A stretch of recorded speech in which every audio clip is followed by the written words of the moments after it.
हजुर नमस्कार सबैजनालाई। म आज स्पन्ज केक कसरी बनाउने भन्ने कुरो देखाउन गइरहेको छु।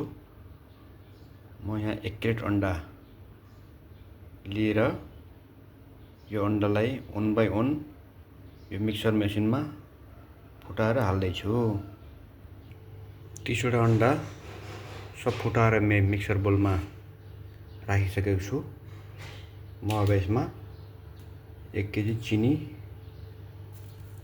हाल्दैछु। सबै यसमा खनाउनु पर्छ। 1 केजी चिनी हो यो।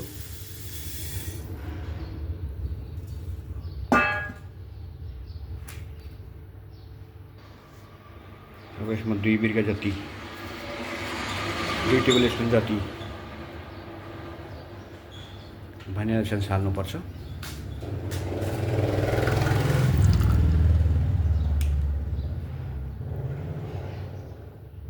भनिला एसेन्स अन्डाको स्मेल नआओस् भन्नको लागि हो।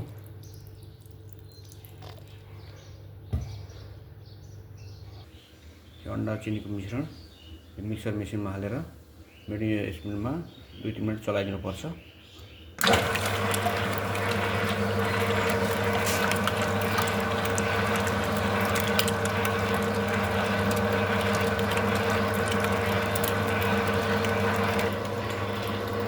यसपछि यसभित्र 100 ग्राम केक जेल हाल्नुपर्छ।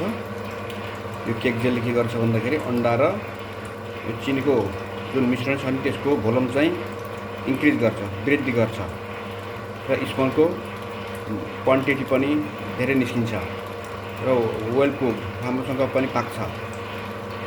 यसलाई अब म यता मिक्सरभित्र हाल्दैछु।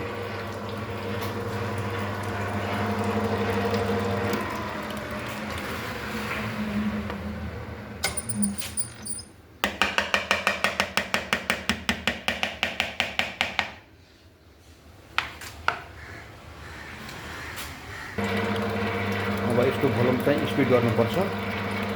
यो अन्डा र चिनीको मिश्रण जुन इन्क्रिज हुनको लागि यो स्पिड गियरमा चाहिँ बदल्नुपर्छ।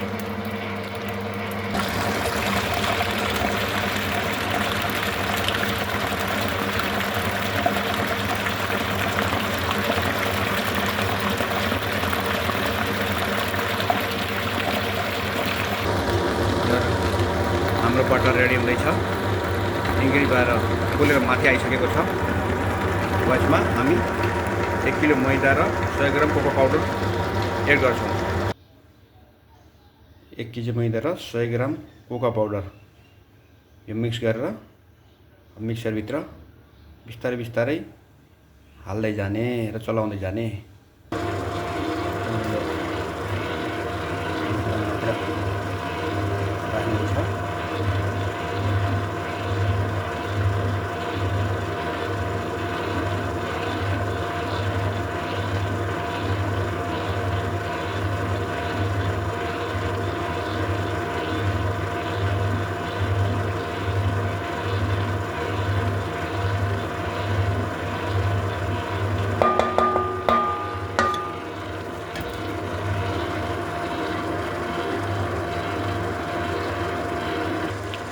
यहाँ सबै पकाउने मोल्डहरुमा तेल लगाएर रेडी राखेको छ। रेडी भइसकेपछि यसैभित्र खनाएर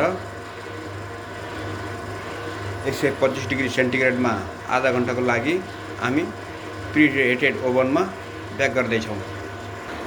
ओभन पनि प्रिहिटेड भइसकेको छ। अलमोस्ट रेडी भइसकेको छ र हाम्रो यो बाटर पनि तयारी भइसकेको छ।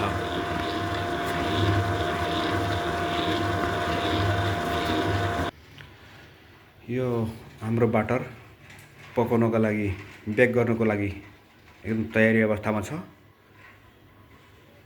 त्यो लगभग करिब 30 वटा अन्डाले 15 देखि 16 पाउन्ड केकको लागि स्पन्ज तयार गर्न सकिन्छ। अब यसलाई प्रिहिटेड ओभन तातेर हिट भइसकेको छ। यसमा म ब्याक गर्छु करिब आधा घण्टा। यो स्पन्जको बाटरलाई बेकको लागि ओभनभित्र राखिसकेको छु। अब यसलाई यसको ढोका बन्द गरेर आधा घण्टा बेक गर्नुपर्छ। स्पन्ज केक पाकेर तयारी भइसकेको छ। अब यसलाई चिसोको लागि बाहिर सेलाएपछि यसलाई प्याक गरेर र्यापिङ गरेर फ्रिजमा राख्नु पर्दछ। कति सफ्ट मुलायम छ।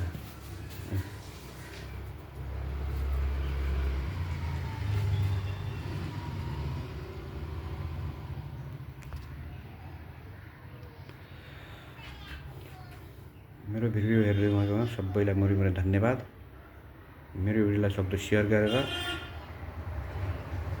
सबैमा पुर्याउनु होला र हजुरहरू पनि यसरी नै स्पन्ज केकको रेसिपी मसँगबाट सिक्नु होला र सबैले यसलाई सक्दो सेयर गरेर सबैमा पुर्याउनु होला। सबैको लागि धेरै धेरै धन्यवाद।